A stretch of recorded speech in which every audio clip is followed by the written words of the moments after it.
What's going on, everyone? Welcome to our final episode of our outlooks for the 2025 MLB season. Today we have the Washington Nationals. The Nationals, in my opinion, are building what you could call a very young core headlined by three players, which we'll get to in a second. But let's take a look at the players they were able to bring back. They were able to bring back Trevor Williams on a 2-year, $14 million deal, so he'll be making $7 million a year. And then Kyle Finnegan, they bring back for the bullpen, 1 year, $6 million. Longtime National Patrick Corbin does go to the Rangers on a 1-year deal. And they lose a couple guys to minor league contracts. Let's take a look at the lineup because I'm going to take a look at this young core that they are trying to build. So taking a look at their lineup, it goes like this. C.J. Abrams, Dylan Cruz, James Wood, Josh Bell, who they brought back, Nathaniel Lowe, who they traded for, Luis Garcia Jr., Paul DeJong, who they signed this past month, Keibert Ruiz, and Jacob Young. The young core, what I'm talking about, is right up here. The 1, 2, 3 guys. C.J. Abrams, who they traded for Juan Soto, Dylan Cruz, James Wood. This is the three guys that the Nationals need to be building under, and these are the guys that need to take the next step. C.J. Abrams has grown into a very solid shortstop. He's projected a 741 OPS, a 106 WRC+, a WAR of 3. That's fine. James Wood, 3.1 projected WAR. He has more power than these guys, I would say, an 803 projected OPS. He is projected a 26% strikeout rate, nearing 27, so hopefully that improves. And then the number 2 overall pick from the 2023 draft, Dylan Cruz. Dylan Cruz out of LSU, really good there. Kind of struggled his first half season in the major leagues, though. He's projected a 1.8 WAR, a 98 WRC, and a 710 OPS. Here's the thing with Dylan Cruz. He is clearly the future of the Nationals. This is going to be, hopefully, their next franchise guy. Him and James Wood. But if you're banking on what the Nationals are hoping works out the most, it has to be Dylan Cruz. Dylan Cruz was a projected number 1 overall pick. It was either him, Paul Skeens, or even Wyatt Langford, who was involved in the number 1 overall pick consideration. Dylan Cruz falls to the Nationals after the Pirates pick Paul Skeens, and either way, all three of those teams, the Rangers, Nationals, and Pirates, were going to land a very solid player. As we know, it went Skeens, Cruz, Langford.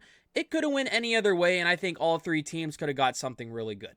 Dylan Cruz has a lot of potential. It's just seeing how he can grow into a better player that could put up at least a 3 WAR, like one of these other young pieces, like a C.J. Abrams, like a James Wood. Dylan Cruz, almost having a 2 WAR in his first full rookie season, is going to be a nice production piece. I would like the WRC Plus to maybe get over 100 possibly, be in the C.J. Abrams range, be in the Josh Bell range, be in the Luis Garcia Jr. range. OPS kind of low, 710. It is what it is with him, however. There are some other pieces I like. They did trade for Nathaniel Lowe from the Texas Rangers. Nathaniel Lowe, overall, though, very solid ball player. Projected a 772 OPS, projected a WRC plus of 118, a WAR of 2.2. You have Luis Garcia Jr., projected a 2.5 WAR. Keibert Ruiz, a 1.3. Jacob Young, a 1.7. Paul DeJong, he's going to be probably your least valuable player on the team, a 0.8. They have Josh Bell at a 0.9. I think they'll both be fine, but there's definitely some room to improvement, especially in the Paul DeJong category. Let's take a look at this rotation really quick. So taking a look at the rotation and bullpen, it goes like this. Mackenzie Gore, Trevor Williams, Jake Irvins, Mitchell Parker, and Michael Soroka. And in the bullpen, you got Kyle Finnegan, Jorge Lopez, Jose A. Ferrer, Lucas Sims, Eduardo Salazar, Colin Poche, Orlando Ribalta, and Jackson Rutledge. Looking at the injured list, you got Andres Shapiro right now, Kay Cavalli, and Josiah Gray, who's honestly a guy that a lot of people are really high on with him.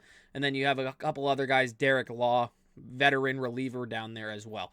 When I look at this bullpen, what I like the most, honestly, I mean, Kyle Finnegan, Jose Ferrer are probably the better ones. I know Lucas Sims is kind of hit or miss with a lot of Nationals fans. He's projected an ERA of 4.48, a -1 WAR, by the way. I don't think he should be projected in the negatives, but other than that, I mean, it's kind of the back end leading this. Kyle Finnegan, Jorge Lopez, Jose A. Ferrer. This isn't really the greatest bullpen. I would say with the Nationals, the pitching staff kind of holds it back. The pitching staff, the rotation, however, I like Mackenzie Gore. I like the potential he has. He, of course, came over with C.J. Abrams in the Juan Soto deal. 2.6 projected WAR and a 3.85 ERA. Trevor Williams, they just re-signed. Jake Irvin, Mitchell Parker, and Michael Soroka, who they did bring in this offseason. Soroka averaging a 4.44 projected ERA and a 0.8 projected WAR. He's projected to give them about 15 starts and 121 innings of work. I mean, for a 5-starter, he's probably the replaceable guy. He's 27 years old, but it's all about the growth of these young guys, especially Mackenzie Gore. And like I said up here, especially with C.J. Abrams, Dylan Cruz, James Wood. With the Nationals this year, it's all about the growth and development of all these young guys because they have a very solid core, don't get me wrong. So overall, that's my thoughts on the Nationals. They're giving them a 3.1% chance to even make the playoffs, a 0.2% chance to win the division. They're not going to win the divisions. The Nationals, however, if literally everything goes right, I would give them maybe like a 10 to 15% chance to make the playoffs because honestly, I like this young core they are building. If everything goes correctly, and maybe they get some more pieces through trade deadline if they're still in the race, who knows what the Nationals could do. But I mean, they could also get a haul for some of these guys. Like last year, they traded a Jesse Winker. They traded a Lane Thomas. This is a Nationals team that could definitely flip some pieces at the deadline to get more, or just keep piling up prospects in the minor leagues, because they do have a bunch of minor leaguers I do like coming up pretty soon right down here. But thank you all for watching, and also thank you all for watching this series. This was our final episode of our outlooks for the 2025 MLB season. Make sure to subscribe to the channel down below. Thank you all for helping me hit 300 subscribers. Make sure to like the video and comment down below your thoughts about the Washington Nationals or just any other video ideas. I'm going to be going back to our normal content, just our background, just me talking possibly, or just even more of this. I'm also thinking about maybe starting up maybe like a weekly live stream talking about kind of like what's going on in the MLB. But let me know down below what you want to see. Thank you all for watching. Have a good one, and thank you all for watching this series.